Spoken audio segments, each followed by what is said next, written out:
Padre que estás en los cielos, gracias te damos por esta oportunidad de rendirte culto, donde a lo que venimos es darte la honra, la gloria que a ti te pertenece.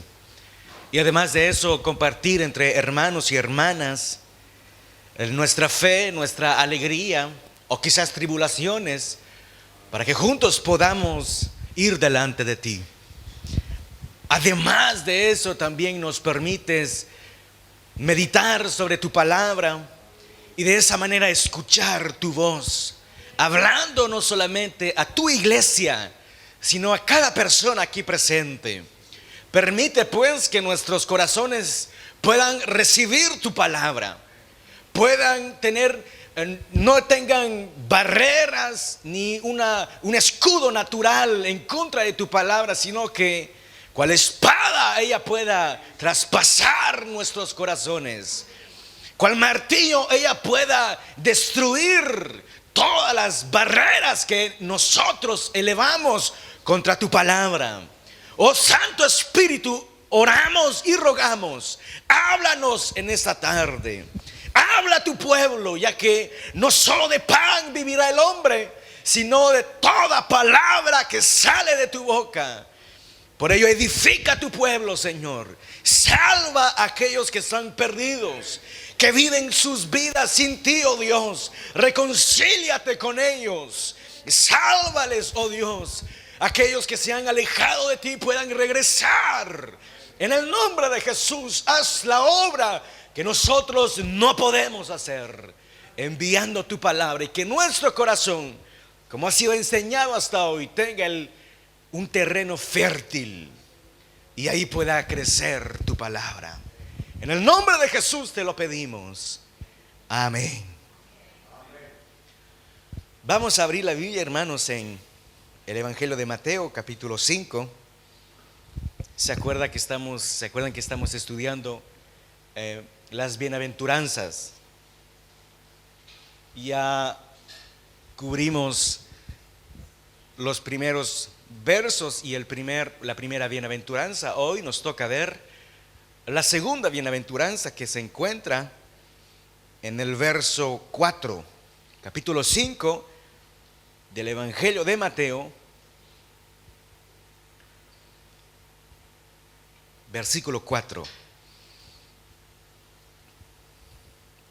Dice así: bienaventurados los que lloran, porque ellos recibirán consolación.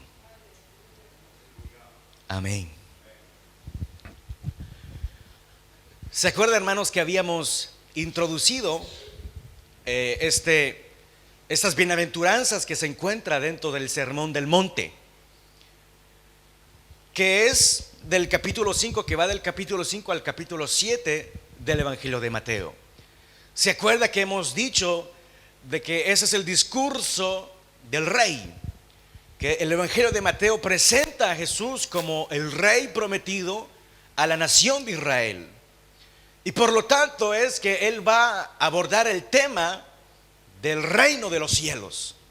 Pero quien habla del reino, habla de un rey. Y es justamente el que está hablando en ese momento, el que está diciendo: bienaventurados los que lloran. O sea, esa persona, Cristo, es el rey, el que está enseñando a aquellas personas que desean ser parte de su reino. Hemos visto la estructura del capítulo del Sermón del Monte, o sea, los dos capítulos. Hemos visto que lo que quiere hacer Jesús es dirigirse tanto a sus discípulos como a los fariseos y a los escribas. A los escribas les dice: oíste que fue dicho, mas yo os digo. Porque los escribas eran los teólogos de aquella época, los que enseñaban las escrituras. Entonces Jesús está diciendo: están enseñando mal. Luego dice cómo debemos orar, cómo debemos ayunar. Y ahí se está refiriendo a la mala práctica de los fariseos, que cuando daban una limosna o una ofrenda, lo daban a conocer a todo el mundo. ¿Se acuerdan? El publicano y el fariseo. Perdón, el publicano y y el cobrador de impuesto, el publicano y el fariseo, sí, así es, el publicano y el fariseo. Cuando el fariseo está orando y dice: gracias, Señor, te doy porque yo doy mi diezmo. Gracias te doy porque yo ayuno 2, 3 veces por semana. Gracias, Señor, por esto y esto y esto. Y no soy como aquel publicano. Entonces Jesús está denunciando esa práctica que parece ser religiosa, pero es hipócrita. Luego se dirige a sus discípulos y les dice, por ejemplo: miren las aves, las flores del campo, cómo Dios cuida de ellas. Y si cuida de estas cosas, ¿cómo no cuidarán de ustedes, que valen mucho más que estas cosas? Entonces Jesús se está dirigiendo a las 3 categorías de personas. Y el corazón, si usted quiere entender todo el sermón del monte, está resumido en el verso 20, que eso sí me olvidó decírselo la última vez. Dice, del capítulo 5, verso 20 dice: porque os digo que si vuestra justicia no fuere mayor que la de los escribas y fariseos, no entraréis en el reino de los cielos. ¿Se da cuenta? Ahí está diciendo: si vuestra justicia no supera la de los escribas y fariseos. ¿Pero a quién se está dirigiendo? A sus discípulos. Entonces ahí tenemos las 3 categorías de personas. Y eso es lo que va a hacer todo el sermón del monte. También hemos hablado de que las bienaventuranzas son seguidas, el uno sigue a la otra, y que son totalmente contradictorias con el mundo. Hemos visto: bienaventurados los pobres en espíritu, porque de ellos es el reino de los cielos. La filosofía, por así decirlo, la enseñanza de Jesús va totalmente en contra de lo que dice el mundo. Habíamos dicho de que el mundo lo que quiere es exaltarse a sí mismo. Bienaventurado el que se exalta, el que lo logra todo porque es el mejor. Pero viene Jesús y habla de su reino, un reino totalmente opuesto a lo del mundo, porque Él no dice: bienaventurados los que se exaltan, sino bienaventurados los que se humillan, porque estos serán exaltados. Y ahí nuevamente tenemos una especie de paradoja, porque no dice bienaventurados los que ríen, dice los que lloran. Habíamos visto de que la entrada al reino de los cielos es la humillación. Y ese es un tema que no nos gusta de manera natural, porque ¿a quién le gusta humillarse? ¿A quién le gusta reconocer sus faltas? ¿A quién le gusta arrepentirse delante de Dios? A nadie le gusta hacer eso naturalmente. Pero esa es la escuela de Jesús. Esa es la universidad de Dios. Y nosotros lo que queremos es graduarnos de esa universidad. Pero para graduarse, hermanos, no es necesario solamente decir: hermanos, yo soy de la corriente traducionista. Para los que estuvieron en Didascalia ayer, los que hicieron el esfuerzo, les honramos. Los demás, que Dios les bendiga igual. No basta solamente con una comprensión de quién es Dios, sino de lo que yo entiendo. Tengo que llegar a ser lo que sé. Lo que soy debe concordar con lo que sé. Entonces, yo sé que los bienaventurados son los que son pobres en espíritu. Entonces yo debo vivir conforme a esa verdad. Pero vea, esa es la entrada al reino. O sea, de bienvenida, el rey le dice: humíllate. Qué bienvenida más hermosa. Imagínense que lo sugieres: bienvenido, humíllese por favor y siéntese. Pero así es el reino de los cielos. Solamente los que se humillan ante Dios, los que reconocen su pobreza. Y no solamente se trata de hacerlo puntualmente, sino que se trata de vivir de esta manera. Uno no puede decir: hermano, yo me arrepentí en el año 1984 cuando el Señor me tocó. ¿Y por qué dejó de arrepentirse? ¿Acaso dejó de pecar? No, debe ser, como decía Martín Lutero, el arrepentimiento no es el inicio de la vida cristiana, es la vida cristiana. Debemos siempre vivir en pobreza, en reconocer, no material, sino en reconocer nuestra pobreza espiritual. que no somos capaces de llenar los estándares de Dios, que por nosotros mismos no agradamos a Dios. Eso es lo que Dios espera. Es más, como le dije, no es solamente así que se inicia la vida cristiana, sino que es la manera de vivir la vida cristiana, humillándose primero ante Dios. Y cuando uno vive la vida cristiana, tiene que vivir de la misma manera. Es la única forma de adorar verdaderamente a Dios.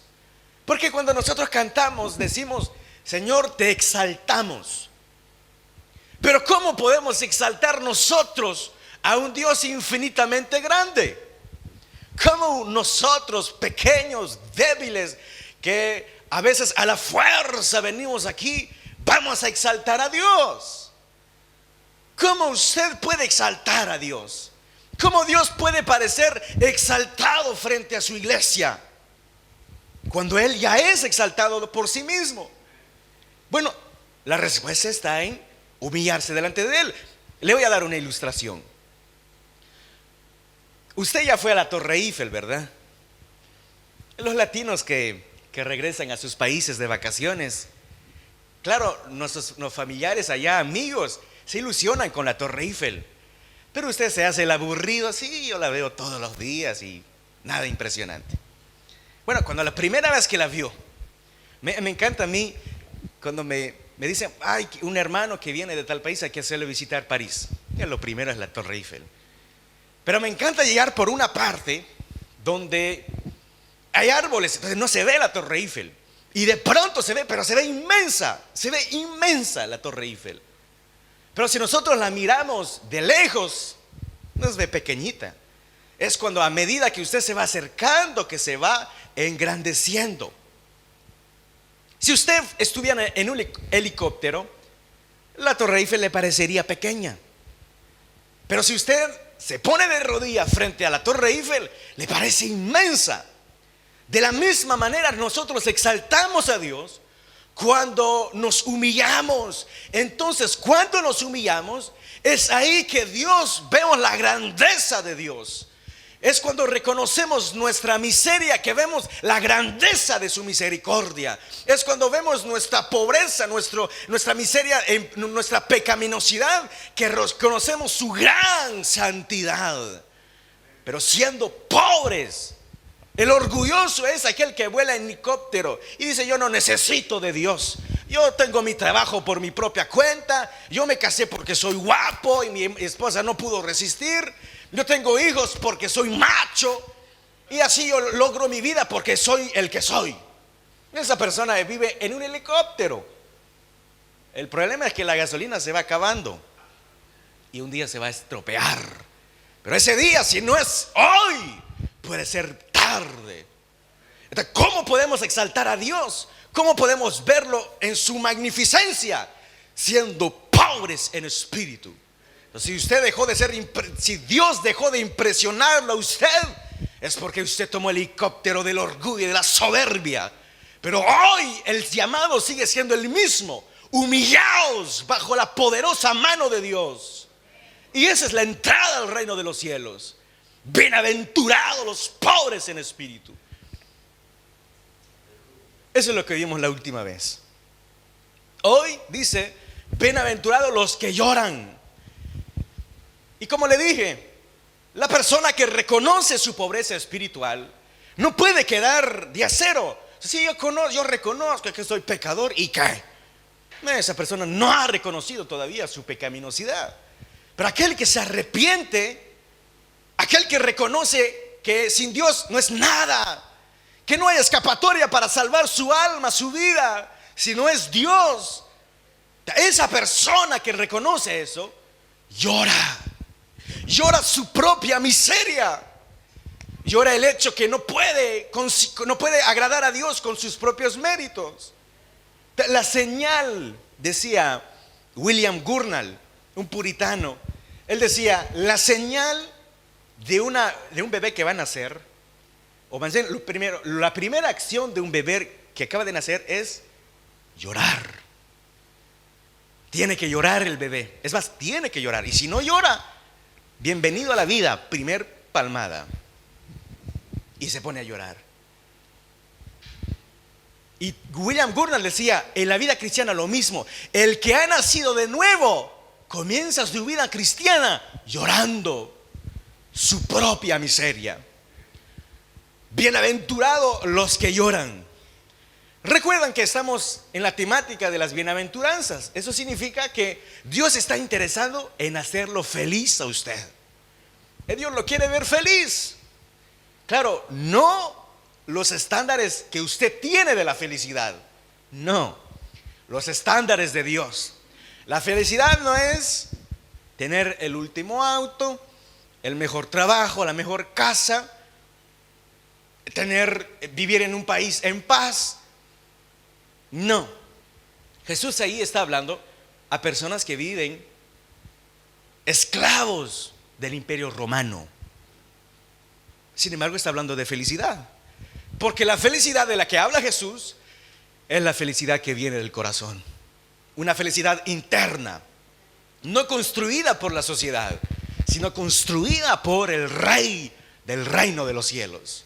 Que se trata de un corazón que esté en acuerdo con los principios de Dios. De hecho, una de las bienaventuranzas que veremos es: bienaventurados los de limpio corazón, porque estos verán a Dios. Entonces, Jesús se interesa por nuestra felicidad. Pero si nosotros queremos ser felices, como Él dice, bienaventurado es feliz, feliz, doblemente feliz el que llora. Qué paradoja, porque todo en la sociedad está hecho para que usted se olvide del dolor, para que usted se olvide del sufrimiento. El país de Francia es el país que más consume medicamentos, medicinas. Aquí en Europa es el que más consume Doliprane, hermanos. Usted le puede doler el cabello, le van a dar Doliprane. Duela lo que le duela, el Doliprane llevó nuestras cargas. Sí. Entonces, todo está hecho para que usted se olvide de dolor. Le dan el último teléfono, la última computadora, le dan emisiones de radio, de televisión. Nunca usted verá una emisión donde se dediquen a ver la miseria del mundo.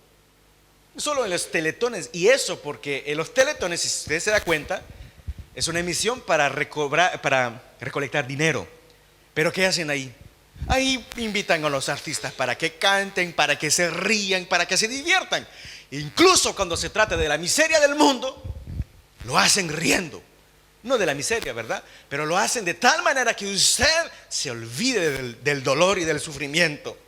Le animo, si usted es una persona que mira las informaciones, vean cómo están estructuradas. Cada vez que anuncian algo terrible, puede ser un acto terrorista, puede ser malas noticias para un país, sea lo que sea que es malo, triste, dolor, la información que sigue a esa noticia es deporte, es risas, porque lo que quieren es que usted se olvide. Lo dijimos, pero pasemos a otra cosa, porque nadie quiere hablar del dolor. Todo está hecho para que nos olvidemos de la realidad, cómo la vida es dura. Me acuerdo que mi papá decía siempre: ¿por qué hay muros en los cementerios? Pero muros altos. Todos los cementerios están rodeados por muros altos. ¿Por qué? Si los que están adentro no pueden salir y los que están afuera no quieren entrar. Bueno, está hecho para que usted se olvide de la muerte, de la realidad de la muerte, de la realidad del dolor. Pero viene Jesús y dice: bienaventurados los afligidos. ¿Usted ha notado un pasaje donde se dice que Jesús lloró? ¿Se verdad se acuerda cuando Jesús lloró frente a la tumba de Lázaro? Lloró. Cuando Jesús se angustió en el huerto de Getsemaní: angustiada está mi alma hasta la muerte. Donde Él lloró, o más bien donde Él gritó desesperadamente: oh Eloí, Eloí, lama sabactani. Dios mío, ¿por qué me has desamparado? un grito desgarrador. ¿Usted ha oído a Jesús llorar frente a Jerusalén? Cuando fue montado, se elevó hasta al monte santo o al templo y dice: Jerusalén, Jerusalén, tú que matas a los profetas que te son enviados. ¿Cuántas veces quise reunirte como el pollo reúne, la gallina reúne sus polluelos, pero tú no quisiste? Ahí vemos a Jesús llorando. Pero deme un versículo donde vemos a Jesús riendo. Donde Jesús hizo ese chiste, Jesús. Y los discípulos a carcajadas rieron con Jesús. Nunca. No estoy diciendo, hermanos, que no hay que reír. El latino es muy bueno para reír. No estoy diciendo esto. Pero estoy diciendo que ¿por qué la Biblia no menciona a Jesús riendo? ¿Por qué? Porque Jesús vino a un mundo lleno de depravación, lleno de dolor, de injusticia, de maldad, de engaño. Entonces él no tenía tiempo para reírse a carcajada. Era una persona seria, una persona, la Biblia dice que las personas no osaban hacerle preguntas. Y no dice bienaventurados los que ríen, bienaventurados los que lloran, los que están afligidos. Pero ¿por qué? Lloran ¿por qué? No dice ahí lloran porque han perdido un ser querido. Bienaventurados los que lloran porque han perdido a alguien que amaban, o porque se le fue la novia, o porque se le fue el novio. Entonces la persona lee el pasaje: gracias, Señor, soy una bienaventurada, soy un bienaventurado, Señor. No, tampoco estoy diciendo que no está bien llorar por ello, es normal, pero no es lo que dice el pasaje. Recuerden, las bienaventuranzas se siguen. El que es pobre en espíritu, el que reconoce su pobreza espiritual, va a llorar su miseria. Y es lo que vemos en todas las escrituras. ¿Se acuerdan David? Cuando David estaba disfrutando de su palacio en vez de estar en la guerra. Eso ocurre cuando nosotros mismos nos otorgamos descanso. Ya voy a dejar de servir un tiempecito porque necesito descanso. Hasta nunca, hermano, porque cuando nosotros nos otorgamos descanso, es ahí donde obra el enemigo. Y bueno, ahí estaba David el rey, y cuando se pasea en su palacio ve una mujer de lejos bañándose desnuda. Y claro, David era hombre. Entonces la mandó a llamar, tuvo relaciones con ella y supo que ella era la esposa de uno de sus mejores amigos, Urías. Entonces ella, que se llama Betsabé, anunció al rey: rey, estoy embarazada. Ahí es el rey dijo: ahora ¿cómo voy a hacer? Entonces lo que va a hacer es llamar a Urías. Llámelo. Urías estaba peleando, estaba en la guerra, en su lugar. Llámenlo. Lo llamaron. David dijo: voy a emborracharlo para que vuelva y vaya con su esposa, se acueste con ella y crea que él es el hijo, o el niño es el hijo de Urías.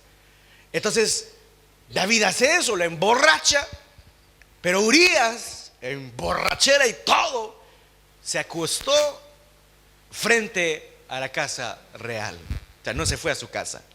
Y le vinieron a decir: no se fue a su casa. ¿Pero por qué? Porque Urías decía: si mis compañeros están en la batalla, si mis compañeros luchan y sufren, yo no me voy a deleitar con mi esposa como si nada pasara. Entonces David dijo: no me dejas otros recursos, Urías. Tu integridad, tu santidad, tu lealtad me empujan a asesinarte. Entonces escribe una carta a David, y David dice al general que estaba en la batalla: pongan a Urías en un lugar donde lo puedan matar, el lugar más peligroso de la batalla. Así hacen. Es más, Urías es el que lleva el mensaje a su general. Él estaba transportando su propia ficha de muerte. Bueno, él sabe así pasaron las cosas. Murió Urías, le fueron a decir al rey. El rey llamó a su esposa Betsabé, hubieron el duelo, etcétera, y pudieron estar juntos. Nadie supo nada. Nadie supo nada. Todo estaba bien arreglado. El tiempo pasó hasta que un día vienen ante el rey David y le dicen, el profeta Natán le dice, tengo una historia para ti. Hubo un pastor de ovejas. Y fíjese, David era pastor de ovejas. Esa historia le va a tocar más que cualquier otra historia, porque el corazón de David nunca había cambiado. Siempre había sido aquel pastor de ovejas. Hubo un pastor de ovejas que solo tenía una oveja, y con ella reía, con ella jugaba. Es más, la gamela que le preparaba a su esposa le compartía a su ovejita. Pero el vecino tenía ovejas, cabras, toros, tenía de todo. Y un día aquel rico recibe una visita. Y en esa visita él dice, voy a preparar algo de comer. Y va y toma aquella oveja del pobre pastor, que era la única que tenía, y la manda a matar para servirle de comer. Entonces, cuando David oye eso, David se levanta de su trono y dice, que aquel que hizo eso perezca, ese merece la muerte.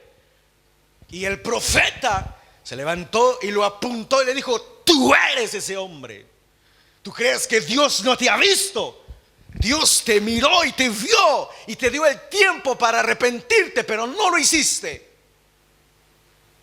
Entonces David, sin esperarse a esa respuesta, reconoce su pecado y se arrepiente, y ahí comienza a llorar y llorar y llora y llora y se arrepiente y llora, porque eso es un corazón arrepentido. Llora y comienza a llorar, y dice el Salmo 51, oh Señor, no quites de mí tu Santo Espíritu. Por más que te he fallado, perdona mis transgresiones. He pecado contra ti y solamente contra ti. Esa es una persona arrepentida, una persona que reconoce su falta, porque llora su miseria. Otro ejemplo usted lo tiene con Pablo. Pablo está describiendo cómo es la naturaleza pecaminosa y dice, el mal que no quiero hacer, eso hago. El bien que quiero hacer, no lo hago. Y dice, miserable de mí, ¿quién me librará de ese cuerpo de muerte? Otro ejemplo de una persona que tomó conciencia de su pobreza espiritual y comienza a llorar su miseria. Y eso es el problema, hermanos, que nosotros hemos dejado de llorar nuestra miseria. Hemos considerado el pecado como algo normal. Total, al fin y al cabo, no soy perfecto. Y la imperfección se ha vuelto una excusa para pecar y no una razón para llorar. Ese es el problema. Ya no lloramos la miseria de nuestra vida. Ya no lloramos el hecho que no seamos conformes a la imagen de Jesús. Aquel pecado que nosotros pensábamos no cometer, hoy lo cometemos y decimos, total, estoy en un proceso de santificación. Dios me entiende. Tu Dios, el problema es que el Dios que te entiende no existe. El rey de este reino dice, bienaventurados los que lloran su miseria.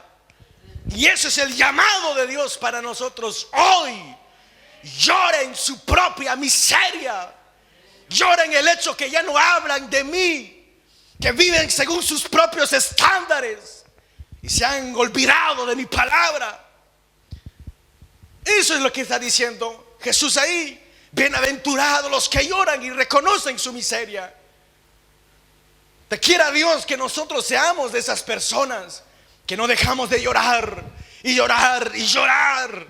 Señor, no soy lo que tendría que ser. Otro ejemplo que nos dio Jesús es llorar por la miseria ajena. Lo que le dije antes, cuando Jesús estuvo estuvo en el templo, o más bien en la ciudad santa, y vio toda la ciudad. Y dice, Jerusalén, Jerusalén, Tú que matas a los profetas que te son enviados. ¿Cuántas veces quise reunirte como la gallina junta a sus polluelos? Pero tú no quisiste. Pero al decir eso, Jesús estaba llorando por la miseria de Jerusalén. Oh, hermanos, hermanos, miren París, miren Francia, en qué decadencia está este país. ¿Y dónde están los que lloran por él, por este país? Los que lloran la miseria, la pobreza espiritual de este país. ¿Dónde están? No, nosotros lloramos porque perdió el Barça. Y ya decimos, Señor, ¿qué voy a hacer de mi vida? Lloramos por tonterías a veces. A veces sí es legítimo, es normal. Pero ya hemos dejado de llorar la miseria en la que vivimos. Se asesinan millones de niños abortados. ¿Quién ha orado una vez en su vida, al menos una vez en su vida, para que en su misericordia Dios detenga esa maldición del aborto? ¿Quién ha orado por eso?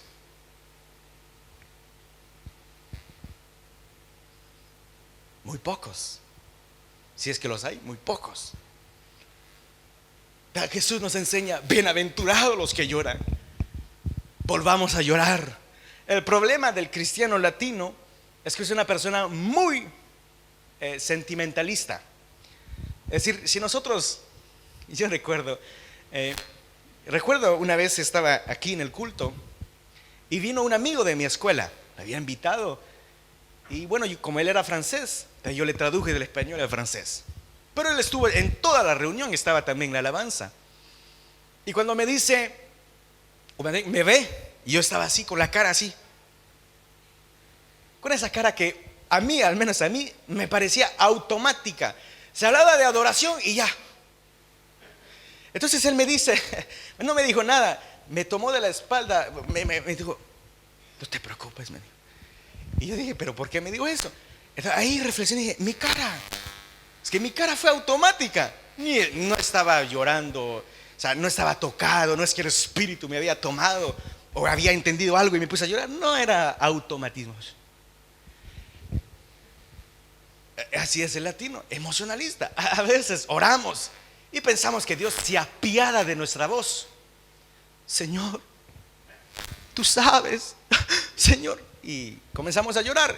El hermano tocado por el espíritu. No, latino. El latino es muy emocionalista, muy sentimentalista. Y a veces eso es bueno. En países con fríos es bueno el calor del latino. Pero también puede ser un engaño cuando vivimos nuestra vida espiritual. No es porque usted llora que usted está arrepentido. Pero el que se arrepiente llora su miseria. No seamos engañados porque hay un piano detrás del predicador. Hay un piano y esa melodía me recuerda a mi mamá, me recuerda a mi ciudad, a mi país, cuando comíamos empanadas en la calle, y comienza a ser melancolía. Eso no es llorar, como dice ahí, bienaventurados los afligidos. Eso es sentimentalismo. No seamos engañados por nuestro sentimentalismo. Que la realidad de nuestra propia vida sea suficiente para nosotros llorar, ya sea literalmente o aunque no le salgan lágrimas, en su corazón usted sabe que está llorando. Pero eso empieza teniendo una visión correcta de nosotros, de nuestra miseria. Jonathan Edwards, probablemente uno de los más grandes teólogos de toda América, del sur, del norte, de donde sea, uno de los más grandes que vivió en los siglos pasados. Fíjese lo que él decía. Él decía, cuando miro mi propio corazón, veo un abismo más grande que el infierno. Cuando oro, peco. Cuando predico, peco. Y mis lágrimas deben ser limpiadas por la sangre de Cristo. Y debo arrepentirme de mi arrepentimiento. Eso es entender quiénes somos. quiénes somos realmente. A veces Dios, como le dije, nos da tiempo para arrepentirnos, como le dio a David. Y no fue hasta que el pecado de David fue expuesto que él lloró su miseria. Hoy Dios le está llamando al arrepentimiento y a llorar su miseria. Si usted no lo hace, va a pasar el tiempo. Y no crea que porque pasa el tiempo Dios se olvidó. Hasta que un día se levante un profeta Natán y le denuncie su pecado. Y recién ahí se arrepienta. Misericordioso es Dios hoy. Hoy es el día de arrepentirse. Hoy es el día de llorar nuestra pecaminosidad y no darle más excusas. Quiera Dios que nosotros oigamos lo que Dios dice. Como dice Jesús, el que tenga oído para oír, que oiga. No es sino hasta que mi pecado se vea amargo que veré a Jesús como dulce. No es sino hasta que yo me arrepienta y llore que entonces seré consolado. Porque aquí dice, bienaventurados los que lloran, porque ellos recibirán consolación. Dios no lo quiere, Dios no humilla no humilla menospreciando. Él humilla y Él pide que nos humillemos para exaltarnos, para consolarnos. Hermano, usted dirá, yo no siento más a Dios, yo creo que Dios se alejó de mí. No, usted se alejó de Él. Pero si usted regresara, si usted se arrepintiera de su miseria, si usted la reconociera como el hijo pródigo. ¿Se acuerdan el hijo pródigo? El hijo pródigo dijo, no, yo tomo mi dinero, lo que me pertenece, y adiós, me voy a hacer la vida. Y me voy, y dice la Biblia que él se fue a una ciudad fuera de la casa de su padre. En otras palabras, se fue a París. De Latinoamérica viajó a París y dijo, yo voy aquí a hacer mi vida, y con el dinero que tengo voy a disfrutar de la vida, porque una vida tenemos, aprovechémosla. Y la aprovechó, y dice la Biblia que se fue de rumba, se fue a cumbiar. Ese dice el texto griego. Eso es lo que hizo el hijo pródigo, hasta que se encontró sin nada. Y cuando no hay nada más que uno pueda dar, los amigos desaparecen. ¿Dónde están los amigos? Desaparecieron. Como esos globitos. Blup, blup, blup, blup. Se fueron los amigos. Entonces ahí se tiene que buscar la vida. Y comienza a buscar trabajo y nadie le da el trabajo. Hasta que él, siendo judío, va a trabajar dando de comida a los puercos, a los cerdos. Pero eso era, hermano, inmundicia para el judío. Inconcebible, pero lo hizo porque no quería reconocer que había actuado mal y que tenía que regresar a humillarse ante su padre. Mientras no reconocía, más se hundía en su pecaminosidad y en su miseria, hasta que, volviendo en sí, dice la Biblia, volviendo en sí, reconocí y dijo, pero ¿qué hago yo aquí? Si en la casa de mi padre hay riquezas. Iré y volveré a él y le diré, Padre, he pecado contra el cielo y contra ti, no merezco que me llames más hijo, hazme uno de tus jornaleros. Entonces se fue corriendo, regresó a Latinoamérica. Y cuando regresó, llegó su papá, lo vio de lejos, y dice la Biblia que su padre llegó corriendo. Pero en el contexto judío, que un anciano corra es humillante para él. Un anciano no puede correr porque era humillante que lo hiciera. Pero al padre no le importó lo que dijera la gente o la cultura. Él se fue corriendo hacia su hijo y su hijo hacia su padre. Y cuando él se arrodilló, su hijo le dijo: Padre, he pecado contra el cielo y contra ti. Y ni siquiera había terminado que su padre le dijo: vengan, mi hijo ha vuelto, ha pasado de muerte a vida. Vamos a festejar esa verdad. Porque se había arrepentido, porque el hijo pródigo había llorado su miseria. Y entonces, por eso le digo, recibirán consolación los que se arrepienten. Porque regresando el hijo pródigo, halló los brazos consoladores de su padre, los brazos amorosos y tiernos de su padre. Oh hermanos, si usted hoy llora su miseria como el hijo pródigo, le aseguro por la palabra de Dios que el Padre que está en los cielos lo recibirá a usted, lo consolará y lo seguirá amando, porque usted es su hijo y Él dio su hijo para que usted tenga vida y que de muerte pase a vida.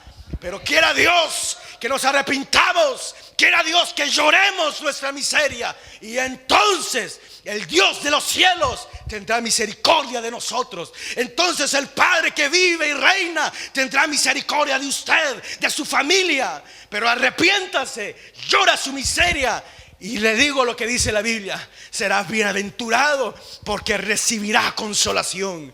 Oh hermanos, ¿cuánto necesitamos ser consolados? Pero para ello necesitamos arrepentirnos y llorar nuestra miseria. Llorar, no la miseria, no decir, no, él, mi esposo, mi familia. No, hermanos, hoy mírese a usted. Dios le está hablando a usted. Y no es un mensaje de condenación, es un mensaje de esperanza, porque habla de consolación. La versión de Lucas dice: bienaventurados los que lloran, porque reirán. Porque reirán. Dios no lo quiere ver destruido. El que lo está destruyendo es su pecado, es su rebeldía, no Dios. Lo que Dios quiere es restaurarlo y que usted sea parte del reino de los cielos. Pero para ser parte del reino de los cielos, lo que le decía es que no es según mis estándares, es según los estándares de Dios. De Dios. Bienaventurado el que oye esta palabra y la pone en práctica. Eso es lo que dice el sermón del monte. Entonces quiera Dios, hermanos, que hoy sea el día de llorar nuestra miseria. Por usted mismo, quizás por su familia, por la iglesia que necesita ser tocada nuevamente por el Señor, por este país. Razones para llorar ahí sobran, pero corazones arrepentidos faltan. Quiera Dios hallar corazones aquí arrepentidos. Entonces vamos a darnos ese tiempo para orar y llorar delante de Dios nuestra propia miseria.